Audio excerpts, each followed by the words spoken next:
Yo, people, what you saying? What you spraying? Back again with another About the Fan. And today, we got a legendary gunner, league gunner himself. You get it? But before we get into any of that, make sure you're dashing the kunai upon the like target. We need to get the likes as high as possible, yeah, to ensure more Shinobi are coming inside the building. Make sure you're subscribing to the village, yeah, hella missions. And to be successful in all their missions, we need more Shinobi up in the village. And look, there's no excuse for you not to subscribe to these channels. They are both tagged in the title. Yeah. And while you're there, just make sure you're hitting the bell so you are notified whenever I go live, whenever I drop a video. And after this, just drop a comment under the video. Can be great vid, can be dead vid, could even be the number one. Let's just get the algorithming. Yeah. So look, just a message, and I did pin it as well. So mods, do spread this as the stream goes on. Unfortunately, I cannot react to anything in the chat. The only reason is this is going to be put as a podcast on Spotify, so I got to be conscious of the structure of the show. What makes sense on a YouTube stream will not make sense for those that listen back on Spotify at a later date. So look, I'm bringing through the man himself, the big don. You see the cigar in the photo, you get it. He's the lord of rattling people on the internet, yeah.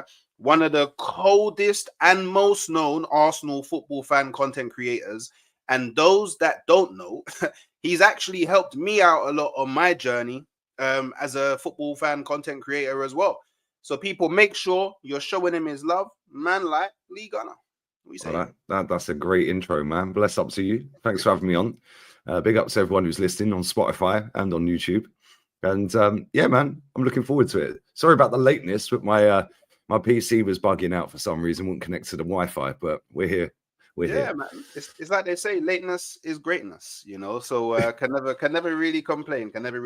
So look, obviously this will be put as a podcast on Spotify, and we all know that people don't always listen to the end. So let's get it out from the start real early. Where can people find you? Lee Gunner on YouTube. Lee Reacts on YouTube, second channel. Cover more other teams on that. Don't really speak about Arsenal on there. Arsenal rattle me, if I'm honest. So I'm more chilled on the Reacts channel. And yeah, that's about it, really. Yeah, I've got Twitter. Don't even bother following me on there. That platform was tapped. And yeah, Instagram, Lee Gunner 82.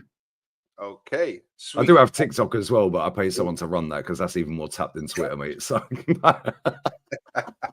yeah, I mean, I'm still trying to figure out the whole TikTok thing, but we'll get there. We'll definitely get there. So look, I usually start with a show starter question, but because it's you, I have another question that I want to ask that I feel like a lot of people would be interested to hear. So look, I find you a very interesting character in it, and if all I was ever to do was to see you going viral on the little clips I see on Twitter, or see you on your Arsenal channel where you're most of the time you're slewing Arsenal into the ground, I would think that you're just an angry person. This is what I would think. And I've been there. I've been the guy who's been on the sofa, had you on the YouTube screen, just watched Arsenal get smoked, and now I'm also getting smoked by you because you're just continuing to rattle. But you actually have a lot more to you than that, yeah?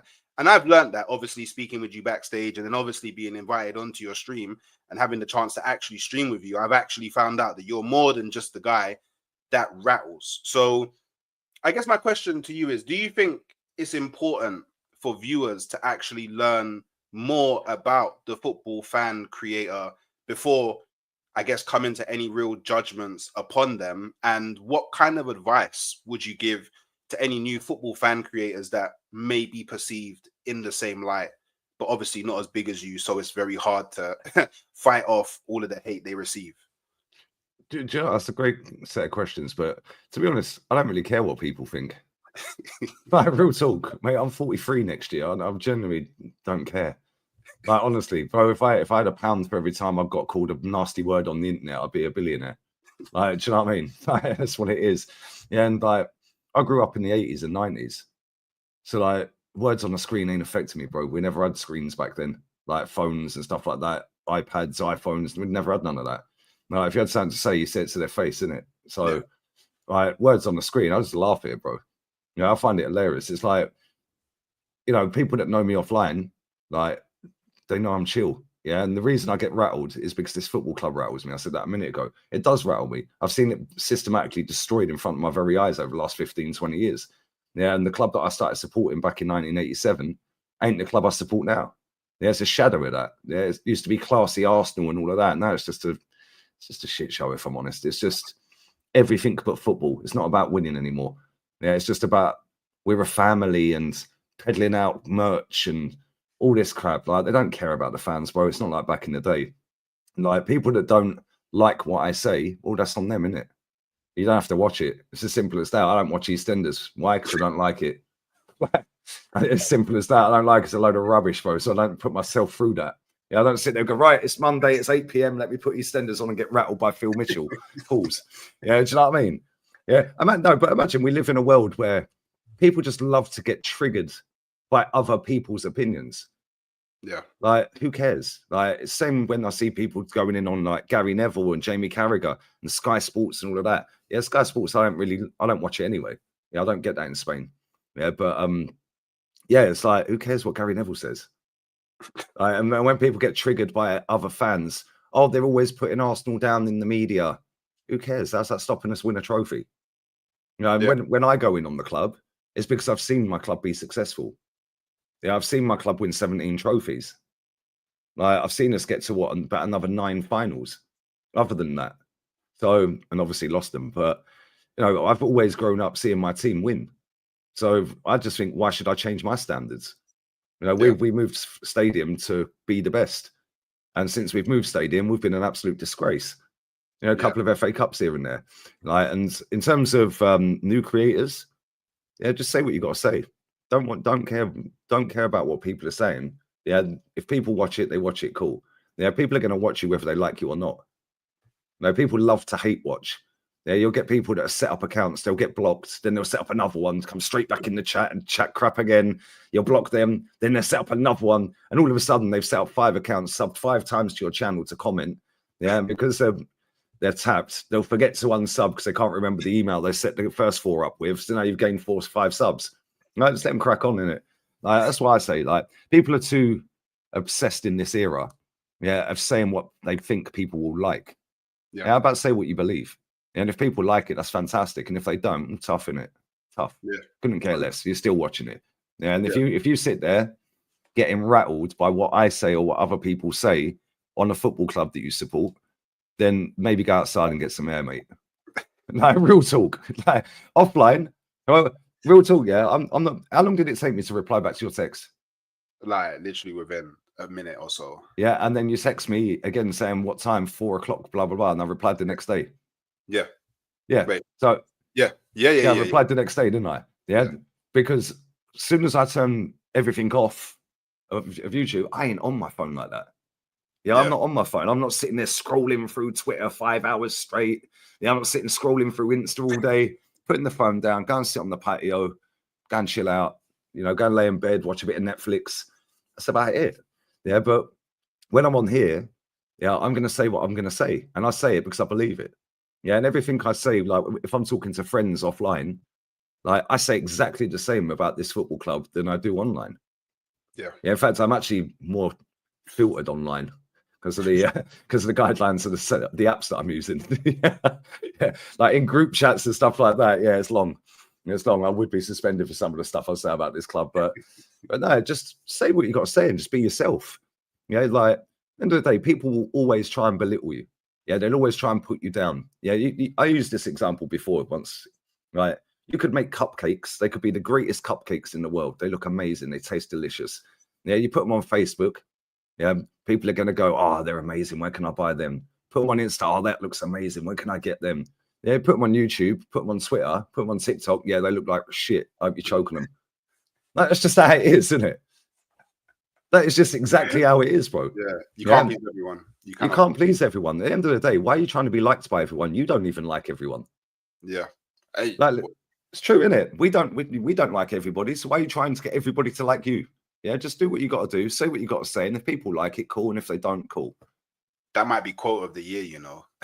that might actually be quote of the year. Oh my god. No, that's an epic quote. And you know what, yeah? One other thing that I need to know, and I've always meant to ask you, and it's only just popped back into my head now.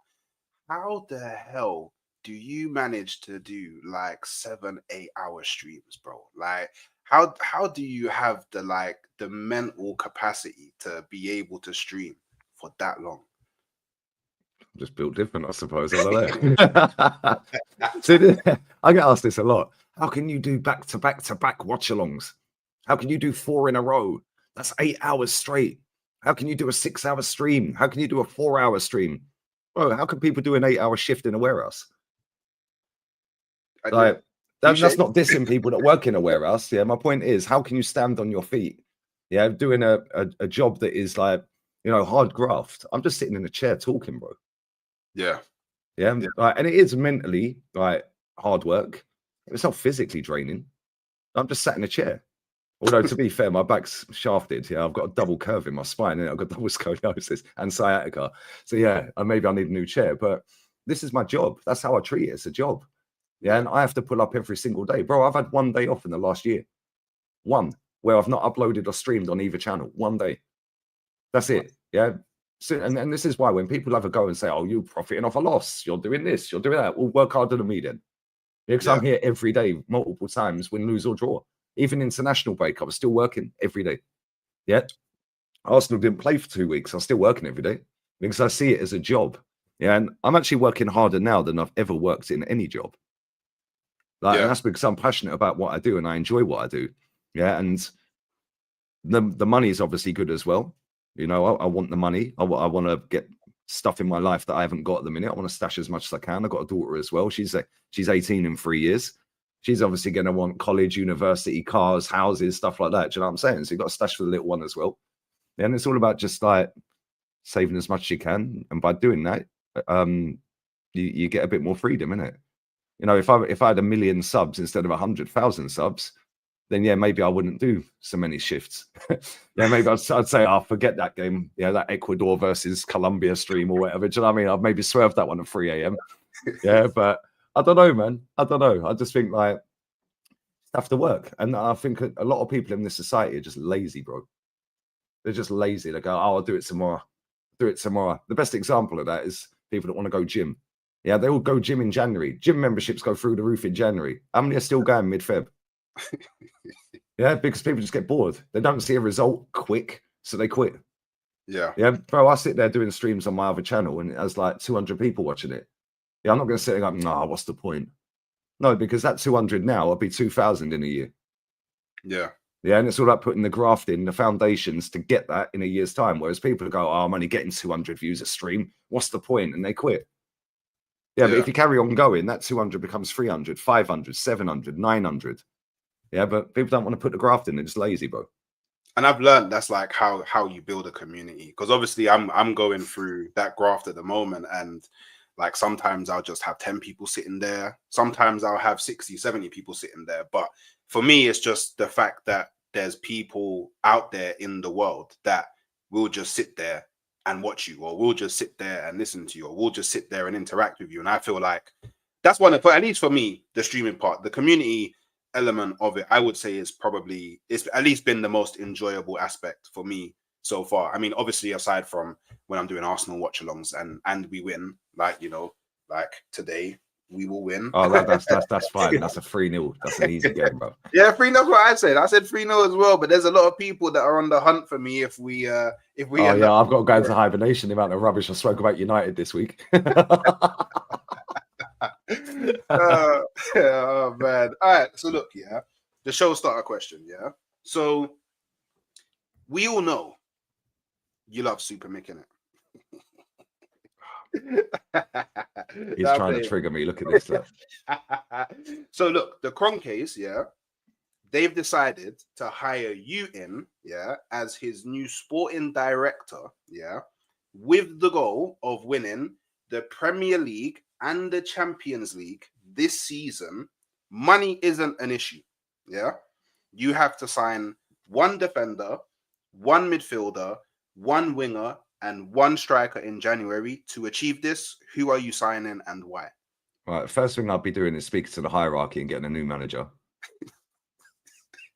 Because it doesn't matter who we buy under this manager, he ain't winning anything. Well, he ain't winning the league, put it that way. He might nick a cup every now and again if he's really lucky. Yeah, but yeah. So yeah, I'd speak to the board, to the hierarchy, and say, listen, you want to win the title? It's unlimited budget. Cool. Well, we need a new manager then. Let's go and get Inzaghi. Yeah, so that's the first signing. Defender. That's a good question because there's a few decent ones out there. I'll probably go Bastoni. Okay. Bastoni is a good defender. I like him. Midfielder.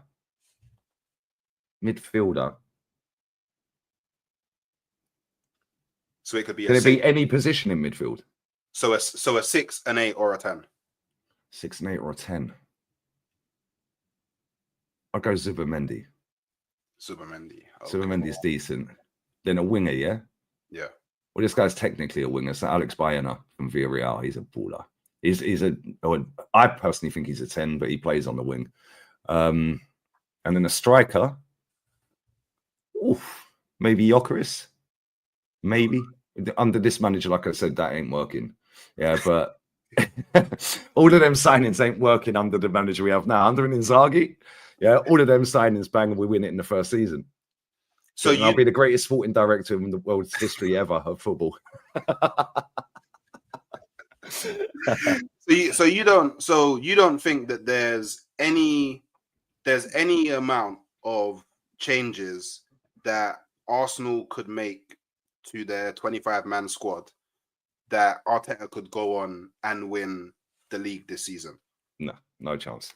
He's not good enough, mate. Yeah, his in-game management, right, leaves a lot to be desired. He's always reactionary. Like, he's not like he waits till he gets slapped in the face before making a sub. Right, it's like we know the goal's coming. We all sit there watching the games. You're thinking about we're under the cosh here. The goal's on its way. The goal's on its way, and then the goal comes. Then he'll make a sub. It's like, bro, why ain't you? What, you're literally touchline, pitch side. You can see what we're seeing better than we're seeing it. Yeah, and you're supposed to be the guy. Yeah, you're the one with the badges. We're the ones sitting at home watching it on telly. Yeah, and it's like, no, in-game management stinks at times. I don't like the way he rushes players back when they're not fully fit. Yeah, he's totally ruined Gabriel Jesus' career by doing that. Yeah, after knee surgery, the first time he threw him straight back in, dropped Trossard. Yeah, and then we bottled an 8-point lead. Then he had another knee surgery, rushed him back straight after that one. Yeah, he's been playing Ben White this season with when he's needed knee surgery. Yeah, you know, threw Thomas Partey back on the pitch against Tottenham once upon a time. Yeah, when he was injured. Like, he's played Declan Rice this season with a broken toe. Yeah, he rushed Odegaard straight back into the team against Chelsea. He went on international duty, and they said, "No, we're not risking his health." We sent him straight back. So, yeah, not for me, mate. He ain't good enough. Yeah, the signings that he's made. I mean, like Willian and Clay. I mean, come on, what we're doing here?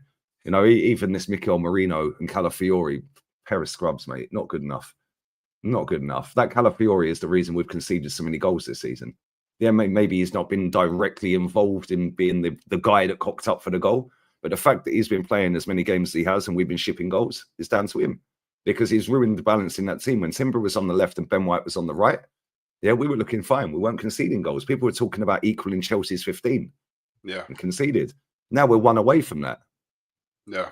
Like Odegaard, again, he was rushed back. I think he's been playing very well the last couple of games. Yeah, but to rush him back against Chelsea, if we hadn't played him in that game, and I know he got an assist and all that, but if we hadn't played him in that game and we'd gone with somebody else like Ethan, yeah, then maybe we would have won the game. Yeah, he's bought about 1 billion goalkeepers when we had a better goalkeeper than all of them in Emi Martinez. So I just think some of the decisions they've made under this manager are just not good enough, mate. And when you couple it all together, he ain't the guy. He ain't the guy. He's never got over the line, apart from with a different team. Yeah, when it was Unai and Wenger's team. Yeah, he's got rid of all of them apart from what? Saliba, who was on loan anyway, Martinelli, Saka, and Tierney. They're the only players that were still at the club. Yeah, they weren't all in the squad, obviously, but Martinelli was injured and Saliba was on loan. But they're the only players that are left out of the team he inherited, or the squad that he inherited. Yeah, he's got rid of all of them, done nearly 800 million. Are we any better? Like, we might be better in terms of more points and higher up the table. But if you ain't winning it, I couldn't care less where we finish, bro. I've seen us finish 10th and win a cup double. Give me a cup double. Yeah. Just give me a cup double. I'll be happy. You can have another go next season if you win me a cup. I mean, I personally wouldn't want to finish 10th and win. Well, I'd want to win 2 cups. I just wouldn't want to finish 10th. The idea of finishing 10th, you could celebrate the cups, but I still think that there's a lot of people that would be hunting me down to let me know that, hey, Arsenal finished 10th. So I feel like Arsenal still wouldn't. Just say to them, put your medals on the table. The game's about trophies. Yeah, let's be real. Yeah, nobody in 30 years' time is going to be sitting there telling their grandkids, oh, yeah, I've got to tell you about this season in 23-24 where Arsenal took City to the last day of the season. Did you win it, Grandad? No, we didn't. Oh, the season before, we were 8 points clear, though. Oh, did you win it? No, we didn't win it. Yeah, but you are going to tell them about when we won the FA Cup in 2020, isn't you? Yeah, and it's all about trophies, bro. Like, I couldn't care less. If we ain't going to win the league, couldn't care less. As long as we ain't relegated, yeah, then I'm cool. Yeah, I don't care. Like, this whole top 4, top 6 is a load of rubbish, bro. Peddled out by Sky Sports. Load of crap. Yeah, there is no top 4 race. It's only in England there's a top 4 race. It's third loser. Yeah. 4th is third loser. And if you ain't first, you've lost. It's as simple as that. Do you know, just on that, could be interesting to just talk a bit about that. So do you think that there's a top 4 race, or there's a set of teams that race for the top 4 in the Premier League? Because even before the seasons started, they genuinely don't believe that they can win the Premier League. No, nobody does enough to try and win the Premier League. Like, what's the point in going and doing another 100 million in the summer when if you finish 5th, you get 10 million less than first? What's the point? When we finished 5th and Man City finished top, when we bottled it to Tottenham for top 4, we earned 9.5 million quid less than Man City, who were the title winners. Where's the incentive for our ownership to get another 100 million out their back pocket? There ain't none, because they're only getting an extra 9.5 million back. Yeah, maybe they'll get a bit of Champions League money if we get in the top 4 and win it or whatever. Yeah, they ain't going to get all their 100 back unless we go real deep in the Champions League, which again we never do enough to do. So what's the incentive for them? There ain't one. Yeah, same with all these other teams, bro. Everyone just bends over for Man City. Yeah, and that's why I think it's come as a massive surprise that they've fallen off a cliff at the minute and Liverpool are just flying. Yeah, because, and this comes back to what I said about management. They've gone out there, not a single Arsenal fan on the planet would have said, yeah, we'll have Arne Slot as manager. Yeah. Not one. Yeah, not one. And look at what he's done. He's gone in there so far. Whether he wins it or not, we'll find out. He's gone into that club, tweaks a couple of things that Jurgen weren't doing. Yeah, we've already a decent team. But again, let's go back to the summer. Most of our fan base was sitting there saying, well, Salah's aging, Van Dijk's aging, Trent wants out. Yeah, they're not that good. They ain't got the money like other clubs. Yeah, now they've brought Arne Slot in. Oh, it's ain't looking good. They ain't signed anybody. Yeah, all of a sudden, he's tweaked a couple of things. Trent looks like a decent right back now. Yeah, Salah's not 100 mile an hour anymore. He's more reserved with his play and saving his energy a little bit more for when he does get the ball, rather than running around pressing at 100 mile an hour. Yeah, and Gravenberch's been a revelation. Yeah, and revelation. They're playing extremely well, even with the best goalkeeper in the league out injured. They ain't missed him, have they? No. Yeah, because the backup goalkeepers look quality. So I just look at it and I think nobody really does enough. And that is why City keep winning it. Yeah, and there is no incentive, really. Yeah, the owners, let's be real, our ownership stinks, bro. Yeah, they couldn't care less. They're not here to win. Is it? They've even said it. We're not here to win trophies. They've said it before. Yeah, so same with Liverpool's owners. Yeah, same with pretty much most teams. The only one that I'd say you could look at and go, yeah, they're actually trying to give it a go is Chelsea. Yeah. Other than City, obviously. Yeah, it's Chelsea, and we all laughed at them. Look at him. Look at him. The cowboy don't know what he's doing, does he? Look at him. Just throwing billions of pounds at everything. Yeah, all of a sudden he's looking like a bit of a genius. Yeah, no, he is. He definitely is. All right, cool. So look, tell me about your journey as an Arsenal fan. How did it start? Why did you choose Arsenal? And has there ever been like a big moment in your journey as an Arsenal fan where maybe regret is too strong of a word, but questioned your decision to become an Arsenal fan? 1989 was the first game I remember watching on telly, because back then, because I'm old, back then we didn't have access to football, English football anyway. We could watch Spanish football and Italian football on TV back in England. But they used to have like one game a week pretty much. And 89, that was the first game, and they scheduled the game and then they moved the game. So my parents let me stay up and watch it. Yeah, because I was like just turning 7. Yeah, but I started supporting Arsenal 2 years before that, really, like about 5 or 6 years old, roughly. And that's because everyone in school, I was only little, obviously, everyone in school was Man United or Liverpool. All the little kids were running around like in their Liverpool shirts and their Man United kit. You know, when you're little, you had the whole kit, the socks, the shorts, and everything, the shin pads. Yeah, we all had the kits of that. So, like, yeah, I was like, I want to be different. Yeah, and then, yeah, it just went from there, really. And my surname's Gunner as well, so I couldn't support anyone else, really, if I'm honest. People always think I'm chatting crap when I say it's actually Gunner. My surname is Gunner. So yeah, it was like when I knew what the Gunners were, the Gunners, Arsenal, and Gunner, I was like, yeah, it's got to be.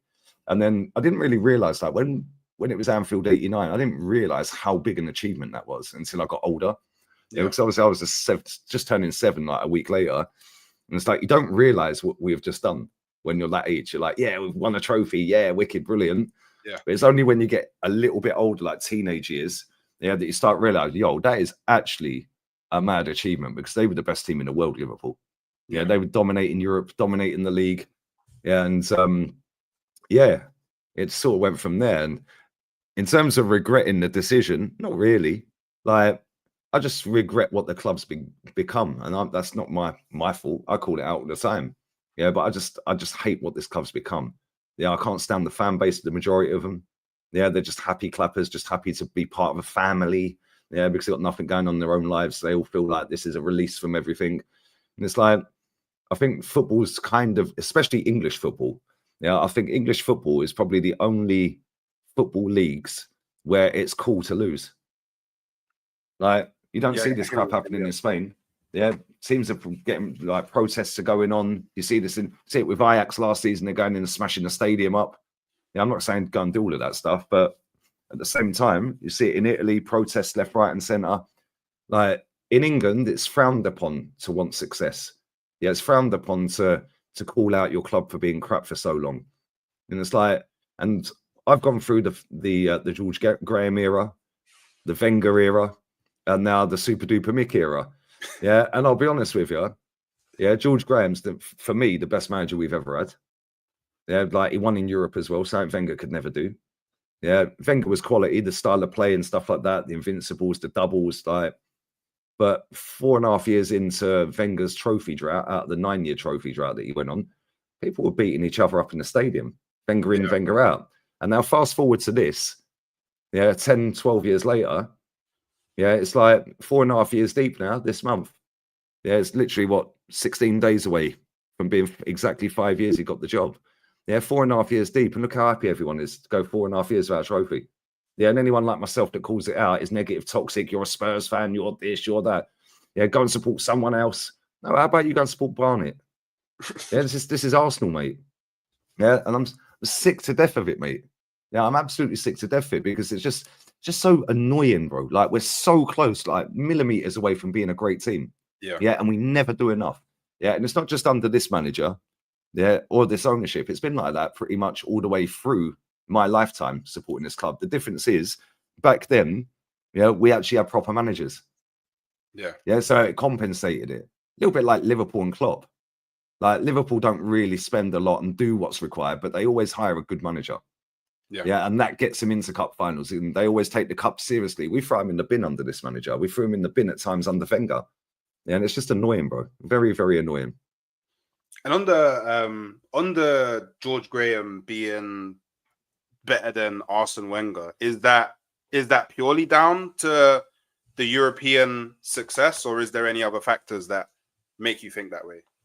Yeah, that Liverpool team back then were better than this Man City team. Yeah, let's be real. That Liverpool team dominated Europe and England.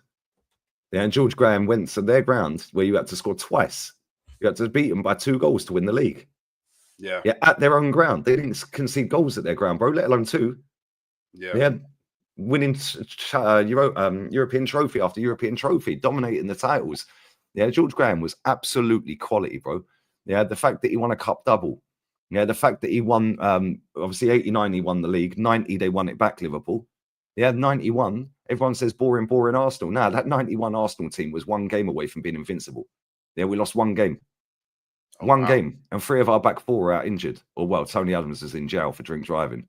Yeah, but we had 3 of our back 4 out injured and lost 2-1 to Chelsea.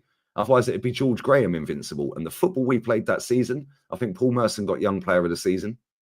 Yeah, unbelievable player. And people want me to rate Odegaard. Turn it in, mate. I've seen Merce.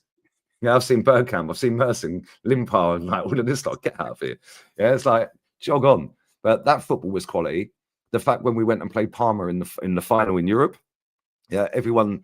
Now that Parma team was stacked. That had Zola in it and all sorts, mate. And Spria, there's some ballers in that team, bro. Yeah, nobody expected us to go and beat them. Yeah, just because nobody expects it doesn't mean it can't happen. Nobody expected us to beat Liverpool at Anfield. We went and done it. Yeah, nobody expected us to beat Parma. We went and done it. And that is why I rate that guy, because he was the difference between building up the gap. Yeah, because Parma were better than us. Liverpool were better than us. He bridged that gap. Yeah, he got it into the players' head. The mentality of them players was just totally different, bro. Yeah, and it was us against them. He was almost like a Jose type character. Like it was like we're gonna go there and we're gonna do this. Yeah, and they're looking like when I remember he says the story on the documentary, Anfield '89 documentary. I can't remember who says it. One of the players says it. Goes, we've gone in at half time, and he's going, yeah, fantastic first half. And he's thinking. The players are thinking, we need to score twice, mate, at Anfield, and we've just wasted 45 minutes. Goes, what's going to happen? You're going to go out there, you're going to get an early goal. Yeah, the crowd's going to get on their back. It's all going to get nervous, and then you're going to score right at the end. It's exactly what happened. He pictured out the whole game, and it happened. Yeah, but he made the players believe it, bro. And that is the difference, yeah, between a great manager and a good manager. And that is why I rate George Graham, because Wenger didn't really do all of that stuff. He just, go and play football. You know, just express yourself. Football is art. Yeah, but he was fantastic. His teams were quality, Wenger. Yeah, but he ain't George Graham. He ain't George Graham. When it really mattered, George Graham delivered. Yeah, I know Wenger delivered with titles and stuff, but when it came to European, right, and like when it really, really mattered, yeah, Wenger folded most of the time. Yeah, Wenger never. I think he lost pretty much every final he's been in. Like it's of the equivalent to every tournament. I think he's actually lost a final in League Cup, FA Cup, Cup Winners' Cup, Champions League. UEFA Cup, I'd imagine that'd be better. Yeah, I think he's lost every single final. I mean, to get there, cool, but you've lost every one, mate. Yes, you've won some of them, but you didn't win anything in Europe. And to have been there for as long as he had, Wenger, and for the short amount of time George Graham was in comparison at Arsenal, George Graham will always be better for me. Yeah, if George Graham had been there for as long as Wenger had, yeah, it wouldn't even be debatable. Wenger gets it because of longevity. Yeah, and he ended up outstaying his welcome in the end, didn't he? Yeah. He I guess now when you look back at it in hindsight, you can definitely say he probably should have left a lot earlier than what he did. But he should have left after we beat Hull City in the cup final in 14. Should have left him. But I guess that was a personal decision on him, and I guess at that point the board's not going to go against Wenger's wishes in it. So that just shows the power that he had within the club. But hey, you spoke about '89, and I'm gonna let you know about my little theory, yeah, because you know me, and even though I would say I'm pretty balanced, the stars are aligning for me right now. So you sound like troops. The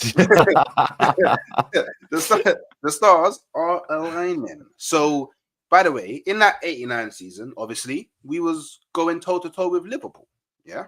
Liverpool, currently, they're first. We're second. I know we're 9 points away, but it's only single digits, yeah? In that '89 season, when Liverpool played us at our ground, yeah, we drew. When Liverpool played us at our ground this season, we drew. You see, the stars, they're falling into place. In that season, we had them on game week 38. This season, we have them game week 36. Close enough. Close enough. Dare I say, could we witness another '89? Were they ever 9 points clear in '89? That's not the important. That's not important. Sorry to burst the bubble and all that. Do you know what I mean? All right, so like obviously, like you've been an Arsenal fan for a very long time. Like when you think about, I guess, everything that you've experienced as an Arsenal fan, what would you say is, I guess, one of, or if not the moment that sticks the most when it comes to Arsenal? Like, what's a moment that you'll never forget being an Arsenal fan? And can you kind of, like, I guess, paint us a picture of that moment? So many, man. There's so many. Being at the cup final when we done Chelsea in 17, because they were record-breaking Chelsea at the time. They'd set a record for most Prem wins under Conte. And then we could hear a pin drop when they equalised, man. I was so gutted because we battered them that day. Yeah. But then straight from kickoff again, Aaron Ramsey, mate. That was amazing. I'd say that was that's probably the best moment because it was a final and I was there. But the Invincible season when we beat Middlesbrough 5-3, I was at that game. Again, you could hear a pin drop when they went 3-1 up. Yeah, Franco drew bagging a shot from about 35 yards out straight. I don't know where Jens Lehmann was running off to. Like he was going over there and the ball was going in there. I was like, where are you going, mate? But yeah, the comeback in that game was pretty special. But I'd say the cup final for a game that I've been live, for a game that I've not been to, I'd say it's probably winning the league at Old Trafford. Ooh. I would say Tottenham, but they're crap. They've always been crap my entire life. Yeah, and it was nice to win the league at their ground. Of course it is. Yeah, but they're just like, you know, when you got a brother or whatever, and they beat you on FIFA once out of 100 times, they never shut up about it. That's Tottenham. Yeah, it's like, yeah, what about the other 99 times I spanked you? Do you know what I mean? It's like they just never. That is Tottenham, bro. And they've always been like that. But Man United to win the league at their ground, yeah, that was special, man. That was special. Yeah, and the celebration weren't bad either, was it? Like when Will Tord and Canu and that. Yeah. I know it was good, man. We've seen some good times, and that's why I want more, isn't it? Yeah, no, 100%. And I always say, for me, the winning the league at White Hart Lane is bigger for me personally because I literally grew up like 5-minute walk from the Tottenham Stadium. Like my grandma lived on the road of the Tottenham Stadium. Like I always had to see these, man. Like I grew up like like I have bare friends that are Tottenham fans. Like I went to school bare Tottenham. Like all I'm ever kind of interacting with is people that support Tottenham. Like don't get me wrong. Like obviously growing up in London, you have oddly enough, you find there's a lot of people that support Manchester United. I've always been confused as to why, but there's a lot of them. But I just feel growing up in North London, it's like, damn, like you really feel it, especially on like game days. Like you really feel it. Like I can go to a pub that is not in Tottenham, not in Islington, and there's Arsenal and Tottenham fans there. It doesn't matter where in North London you can go. Like it's literally I think personally, it's the most interesting rivalry for the neutral as well. Like I feel like anyone that watches Arsenal versus Tottenham, it's always going to be an exciting game. Like there's always going to be something that happens. Both of the teams, they're roughly around the same level, and the rivalry is crazy intense. Like, don't get me wrong, I know there's like Celtic and Rangers, but hey, I'm really, you know what I mean? Like they're over there in Scotland. You know what I mean? There's Manchester, Liverpool, and United and Liverpool, but it's like they're not in the same city. It's like city versus city. So that's why I feel like it's and obviously all the other London rivalries are kind of a bit washed anyway. Like no one really cares about Chelsea, Fulham. Or, Brentford, Chelsea. No one really cares. No one really cares. So obviously I didn't know until I asked you. Now I know. Damn.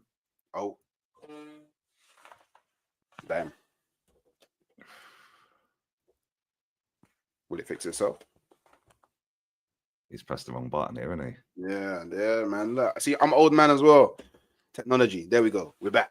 So obviously, I had to ask you to find out, and there may be a lot of people that don't actually know, but your two favorite Arsenal players of all time is Thierry Henry and Dennis Bergkamp. Why is that? But Bergkamp's just the GOAT, man. Like, he's the best player to play in the Prem ever. Like, bro, I remember when we signed him. I came home from school, innit? Yeah, and my dad said to me, because back then it was teletext, like CFAX and all of that. Yeah, and my dad said, "You signed Dennis Bergkamp." I said, "No, stop lying." He was like, "No, you signed Dennis Bergkamp." I was like, "Shut up, you lying." Yeah, and he showed me on teletext. I couldn't believe it. I still didn't believe it until I see him in the shirt, bro. Yeah, and then obviously on the news that evening, yeah, they showed on ITV or BBC or whatever the news was, him holding up the shirt. I couldn't believe it, bro. I was like, "Yes, we have signed Dennis Bergkamp." Because back then we were watching Italian league because we used to have Channel 4 football, yeah, with the Italian league, and that was the best league in the world back then. Yeah, so to sign Bergkamp, it was like, wow. Yeah, and Thierry Henry, bro, like that guy, man. I've never seen somebody, that's so quick but so in control of what they're doing. Like, he was rapid, man. Like, he was so quick. Like, when you see players like Mbappe, they're quick, but they're not always in control of what they're doing. They always look a bit clumsy. Like, this guy was just so different. Like, 100 mile an hour, but he didn't always rely on his pace, Henry. He was so technically gifted as well. Yeah, and it was like, to have both of them in the same team was just wow. And then when we added Vieira and all the rest of them in as well, it was just like it's game over. It's game over. And they were all so big and strong and tall, but they were also good on the ball. They were so technically gifted. It was crazy. Like, but Bergkamp will always be the greatest for me. Like, he's the Premier League GOAT for me. Like, I just think, like, when he came in, it was just wow. We got Bergkamp. It always makes me laugh that he never used to fly. He was scared of flying. It was like, why can't we just do this B.A. Baracus thing and just put some little drops in his milk or something? Do you know what I mean? Yeah, On the plane. or just send him on a ferry. Do you know what I mean? Find a. Do you know what? Yeah, this is an interesting question. Do you think that Arsenal could have won a Champions League if he was able to fly? Maybe. Yeah, maybe. Although he used to drive to the games, didn't he? He used to drive. Like, well, he didn't go to all of them, obviously, but I don't know. Maybe we should have won one anyway, man. Like, the teams we've had over the years, we shouldn't be sitting here with no Champions Leagues. Yeah, like that 2006 one still haunts me. And again, like, Henry gives me flashbacks. As much as I love him, he should have scored twice in that final. Clean through on goal, bro. Like, you put your house on him. But I don't know, man. Like, bro, just to see like that team and see them two players in particular at your club at the same time, and everyone just petrified of him. Yeah. Like, and Bergkamp was a nasty fucker as well. Like, he could have it. Like, he could proper mix it up and rough you up as well. But the touch, the passing, the vision, the goals, bro, he had everything. He was the most complete number 10 I've ever seen. 100 million%. 100 million%. Yeah, he was unreal. But then to have Henry in there as well, like I said, he didn't really have to rely on his pace because he was so good. Yeah, but like, the way he just ghosted past players, though, was just ridiculous, man. Then he just had that little feather touch, man. The finish, that little finesse finish. But he knew what he was going to do. He just couldn't stop it, innit? And every obviously, time, open the body up, boom, bottom corner, just curl it in. And obviously, like, so for me, I think Henry is the greatest of all time in the Premier League. But I also acknowledge that. Sorry, bear with me. I've got someone knocking on my door. 1 second, mate. No, that's fine. But I also acknowledge that if Arsenal didn't sign, sorry, if Bergkamp wasn't at Arsenal the same time that Thierry Henry was at Arsenal, I don't think that we see Henry become the player that Henry became. Like, honestly, a lot of the good traits that you see in Thierry Henry actually come from I just realized you would have heard absolutely nothing of that in it. So I'll go again. So sorry, I basically said, even though to me Henry was the greatest of all time, I acknowledge that if Bergkamp wasn't at Arsenal when Henry was at Arsenal, then a lot of the good things that we know Henry for, he never would have. Well, I say never. You obviously never know, but I don't think he would have became, because we all know that his shooting technique comes from Dennis Bergkamp, and practically watching Dennis Bergkamp and learning from Dennis Bergkamp.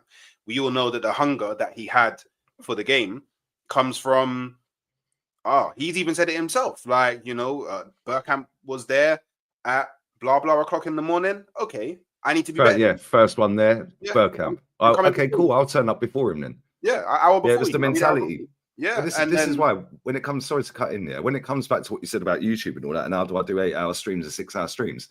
Yeah, because it's like, yeah, I've got a decent sized channel, I've got a lot of subscribers, and I appreciate that, but I don't take it for granted. Same as Bergkamp. It comes back to this as well. Like, Bergkamp knew he was quality. Yeah, but he ain't taking it for granted. He's going to do everything in his power to make sure he stays at the highest level for as long as he can. Yeah, so turning up for training before anybody when you're the best player in the team. Yeah, that's kind of similar mentality to what I have. Yeah, cool, I've got a lot of subs, but this could all be ending tomorrow. Yeah, and that's the same with him when it comes to football. He could have a leg break and that's his career done. So it's like he's going to do everything he can to stay in the game. Like, for as long as he can, he's going to keep himself as fit as possible. Yeah, and he's going to train as hard as he can. Yeah, to stay at that top level, because it could all be done tomorrow. Yeah. But saying that Henry's the goal, I personally think, and I don't care what anyone says, still to this day, Dennis Bergkamp scored the best goal that's ever been scored in the Premier League. Like, still to this day, I don't understand how fast the ball was coming towards him. He made the ball go one way and his body go the other way, and the ball just landed exactly where he needed it to land for him to put it in the level of quick thinking and technique that you need to be able to do that is absolutely insane. Like, anyone that hasn't seen that goal, you're living under a rock. But go and watch the Dennis Bergkamp goal versus Newcastle. And it's also, which oddly enough, because we can acknowledge that the Premier League is physical. Now, it's like, well, at least more physical than other leagues. But I'm always a bit confused why 10s come to the league and they can't adapt physically, when I was seeing Bergkamp, who came to the Premier League back when it was pretty much okay to fly kick you, and he still had all the flair, all the technique, but he was still able to get physical and handle the physicality, and he did so for many years. So yeah, he's just one of those players that you're just never going to see again. Like, and obviously people say you got players like Messi who are like in like different stratospheres to most footballers, but I still think Bergkamp has the best touch out of any footballer that I've ever seen. But I would include Messi in that, and there's probably a lot of people that would shoot me. But hey, no, I'd go with that. I'd say Bergkamp probably has got the best touch. Yeah, it's like Messi's quality. Listen, he's in a different planet as a player. Yeah, but like Messi's the best player I've ever seen. But in terms of first touch, Bergkamp's first touch was just goated, mate. Goated, unbelievable player. So Bergkamp, Henry, yeah. Which one would you bring back into this current Arsenal team now in their prime, and why? Ooh. That's tough, because our left side stinks. Our left side stinks. I can't lie. It does, but then I've got. Oh man, that's tough. That's proper tough, Because if we had Bergkamp, we'd create more. Yeah. But if we had Henry, we'd still create and we'd get goals. But then Bergkamp would get goals, but not as many as Henry. But he'd probably get more goals than what we currently have. Yeah, and our left side's crap, I can't lie. But then, is this under this manager? Because he'd have him playing left wing back. Yeah. So unfortunately for you, it would be under Mikel Arteta. Oh man, I'm going Bergkamp then. Bergkamp. Okay. And what do you play? Do you play Bergkamp as the 9? No, I play him as the 10. Drop Odegaard. Oh, you just completely drop Odegaard, or maybe move Odegaard over to the left. Yeah, maybe play Odegaard in the 8, or in the 8. Okay, that's his actual position. Is an 8. Yeah, but if we're going with this current manager, then our left side is not great. He likes Odegaard floating out into that right hand side position with Saka. Yeah, and Bergkamp's levels, so he would fit better in the system with this manager than Thierry. I know it sounds flipping baffling for me to even say this, brother. It's mad. Yeah, but the way we play under this manager, with our left side not being great and everything going through the right side, then yeah, I'm going Bergkamp then. Okay, sweet. All right. If it was so a different manager and a different system, then I'd probably go on just for the. Yeah, but this manager, everything's out to the right. Bergkamp's better than Odegaard. Odegaard even fits Alace's boots, bro. So yeah, we're going with that. I mean, I wouldn't mind seeing Dennis Bergkamp and Havertz in the same team. I wouldn't mind seeing that. So yeah. So like, look. So obviously, you know, spoiler alert. You've got your own channel. Actually, you've got two. You know, you're pretty big in the fan creation industry. How did the journey start? Like, what was it that made you want to, I guess, get involved in like creating football content for all the people out there in the world? And I mean, how have you found that journey so far? Well, I did actually have another channel, the original channel, Gunner Bang. Yeah, all the OGs know about the Gunner Bang channel. That was like when Wenger was still here.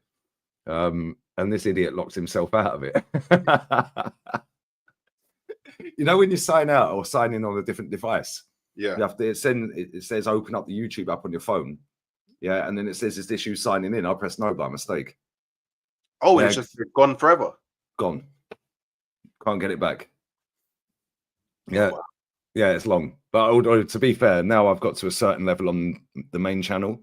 Yeah, you get little perks in terms of being able to get in touch with YouTube and stuff like that. Yeah, so I'm trying to get it back. But yeah, that Gunner Bang channel was goated, I can't lie. Yeah, because bro, I'd had enough of Wenger. Yeah, and it's just like just sitting there recording in my car, recording on an iPhone, like just sitting in my house, yeah, propping the phone up against a load of books and recording and uploading it. Yeah, and then I locked myself out of it. I was going on AFTV shortly after I set that channel up, maybe 8 months after I set that channel up, I started going on AFTV. Yeah, and people going, oh, what's happened to your channel? What's happened to your channel? Like, blah, blah, blah. And I was just like, no, I'm not doing it anymore. I've had enough. And then I didn't do anything for 6 months. Yeah, I was still going to games, still going on AFTV at the time. Yeah, people are like, no, you've got to get another channel, Gunner. You've got to get another channel. So now I set up the main one that I've got now. Yeah, and it just went boom, just like that. Yeah, and it's kind of weird because like I set it up, and literally overnight I had about 2,000 subs nearly. Oh wow! Yeah, and I didn't really have any massive social media accounts really. It was only Twitter, and I had about 20k followers on that account that I previously had. But yeah, I was like, wow, 2,000 subs overnight nearly. I think it's about 1,700-1,800, something like that. Yeah, and I was like, that's it, I'm doing it. Yeah, and I hated my job at the time. So I was like, right, I'm going to do it properly this time. Yeah, I went and bought a Mac. Yeah, I thought, right, let's go for it. Let's actually see if this can do anything. And yeah, and here we are, literally 6 years later, and it's flying. And then the second channel, I set that up, I think that was in lockdown. It was a gaming channel. Yeah, because obviously we got sat in lockdown. I was just playing FIFA career mode. Yeah, I was just playing career mode all day, literally all day. Yeah, and oh, by the way, I'm a great manager. Yeah, I did back-to-back Champions Leagues with Newcastle, mate. Yeah, I won UCD Dublin. Yeah, the league and the Europa League, mate. And to the point where their actual official Instagram account DM me because they watched the games. I'm ready for choking. I was like, don't worry, I'll do you proud again next year. They were like, you can't, we're not in the game, we got relegated. But yeah, that was quality in lockdown, for that. But then, like, I was the first Arsenal channel, yeah, to do every single Arsenal watch along, like for every game. AFTV weren't doing it. Nobody else was doing it. I was doing it. Yeah, because I thought, right, I'm gonna give this a crack. Yeah, and I was like, right, I'm just gonna go for it now. I was like, watch alongs, cool. Let me do a watch along for every single Arsenal game. That's what I did. First channel to do it, Arsenal channel anyway. And yeah, now my watch alongs are crazy, man. Yeah, like literally, they're wild. And I know tonight, after all the smack talk I've been giving to Man U, as soon as if they score first, yeah, bro, I'm getting destroyed in my own chat tonight. If we start losing that game, oh my days, I'm getting hella dramas tonight. But it is what it is. But if we win, yeah, it's still gonna pop because everyone will go, yeah, see, you were right, Gunner. Like so. And the community I've built on that channel, yeah, is credit to the people that come and watch me on a regular basis because, like, I actually love what I do.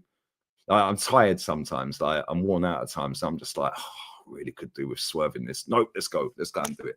Yeah. Like, I did swerve a stream the other day. I swerved the Barca Las Palmas game at the weekend. Yeah, I was sat on the beach. I was just like, nah, sod this. I was that close to swerving the game, the Arsenal West Ham game. Yeah, and I thought, should I just have the day off? Yeah, I was, no, I'm going home. I'm going to do it.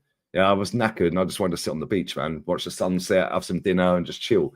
Yeah, and I thought, no, it's Arsenal. I've got to go and do it. So, and the thing is, like, the community, if I don't do a show, yeah, they're like, where are you? What are you doing? Blah, blah, blah. Because they're used to knowing that I'm there every time. So this is why I don't really have days off. And like, people say it's not hard work. It ain't hard work. It's mentally draining at times, not physically, like I said earlier, but the banter that I have with my chat, yeah, on both channels, love it. Yeah, they wind me up, I wind them up. Yeah, like, they take the piss, I take the piss. Like, it's funny, but I feel like over the years, like, actually interacting with your comment section every day. I know we can't for this show, obviously, but because it's on Spotify as well. But interaction is the main thing, because these people might be driving. Yeah, they might be listening at work. They might have had a bad day. They might just split up with their missus. They're like, they might be feeling like crap. Yeah, they might have just had, you know, a tax bill come out of their bank account or something like, and they're just going mad. Oh, what am I going to do? I can't pay this, or I can't pay that. Or I'm a bit struggling with money, or I'm a bit struggling with how do I get a girl, or how do I get this, how do I get that? Yes, it's like someone to come and talk to, isn't it? Yeah, for them. And I don't realize that, and didn't realize that until maybe 2 years ago. It's like a lot of these people, yeah, they're here just to listen to me, whether they like me or not. A lot of people just tune in just for a little bit of like a boost, because they know I'm entertaining, innit? Yeah, and I without blowing my own trumpet, pause. I know I'm funny. I know I'm hilarious. Yeah, and I just don't care. I say what I've got to say, innit? Which a lot of people like and a lot of people dislike, but say what I've got to say. And I think like the fact that I get so many views for the size of the channels that I have, yeah, big up to all of my community. Big up to everyone who tunes in. Yeah, and I appreciate it. And that's why I work so hard, man. Because like I said earlier, like this could all end like that. Yeah, if YouTube disappears today, then what? I ain't going back to knocking on doors for double glazing, bruv. They don't need that in Spain, you know what I mean? maybe some air conditioning units or something. 100%. So look, the final question from me is, what does being a fan mean to you? And could you imagine a world without Arsenal? Great question, because my idea of being a fan, because people always say you a fan or a supporter. Yeah, bro, I don't really care. Like, a fan support is the same thing to me. Yeah, but my idea of that is not accepting rubbish and mediocrity and holding your club accountable. Yeah, calling out the bad times. Yeah, not just picking up the carpet and sweeping everything underneath it just because you got to win. You can win a football match and still say that this player was rubbish and that player was rubbish.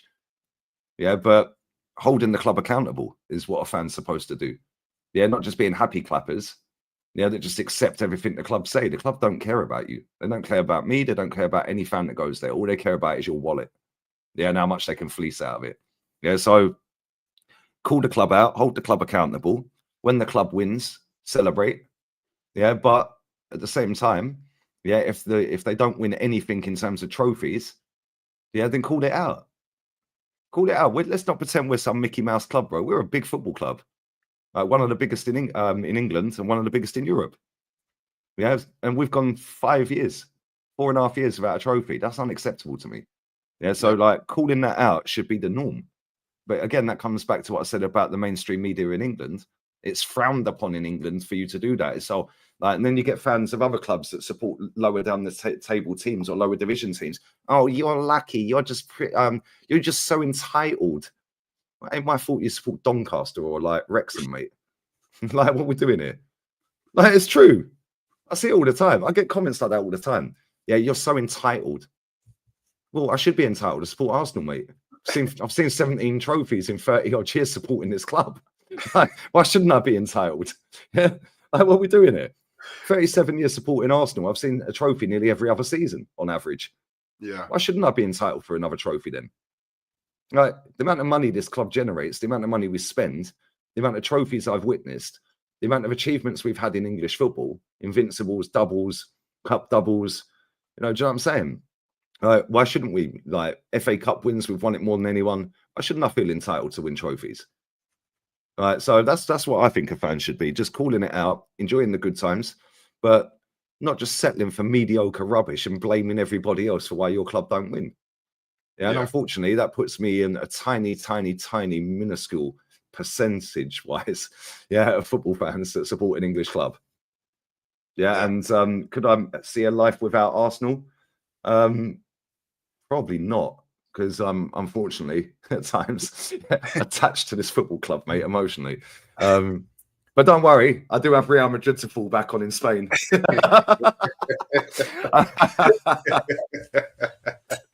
And that club suits my mentality perfectly.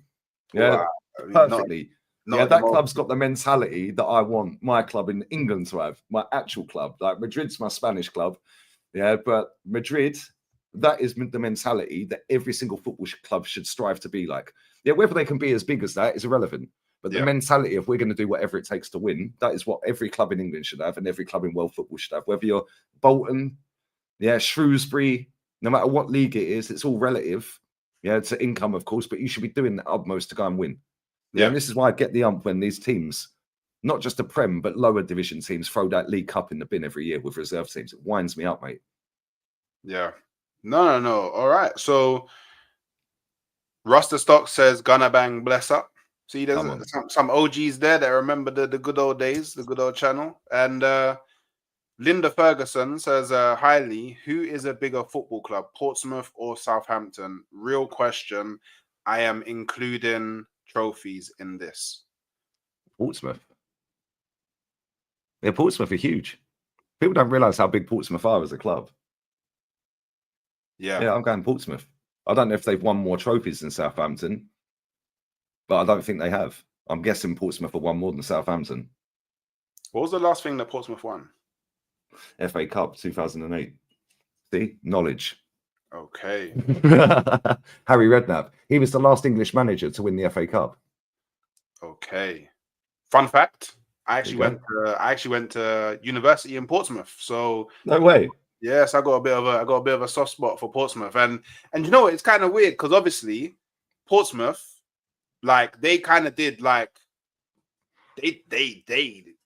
Do you remember when all the fans were clapping Henry? Yep. After that mad performance, so there's a bit of a connect. See, look, I was always destined to be an Arsenal fan. See, it was written in the stars. It was written in the stars. It was written in the stars. Oh, who was held the FA Cup the very longest? Who's held the FA Cup the longest? The longest, what? Who's held the FA Cup the longest? Does that mean like? I'm guessing that means like who's won it back to back. But you would have had to have won it back to back, right? Yeah, that's what I'm thinking. I have no idea. She stumped me there. Linda's got me there. Oh, there you go. It's Portsmouth because of World War II. There you go. Big up Sean in the chat. Okay. So Portsmouth have held it for the longest because of the war back in the day. Wow, that's crazy. Okay, that's a good pub question. That quiz question. Learn something new. I've learned something new. Well, look, people, gonna end it there. Thanks, Lee, for coming through. I definitely enjoyed the conversation and learning a bit more about you. I hope that people in the chat enjoyed themselves as well, and people that are listening back enjoyed the conversation as well. If on the way out, you can do some things for me. One of them is like the video. Let's get this video on as high likes as possible. Make sure, if you're not already, subscribing to both of Lee's channels, which are in the title of this video. You don't even need to go too far. You just click. It should be right in front of you. And if you can leave a comment on the video afterwards, just to get the algorithm in, that would be beautiful. I am sending you over to Never a Foul. So if you could just say Hooks Raid, that would be perfect. And I'll catch you next time. Peace.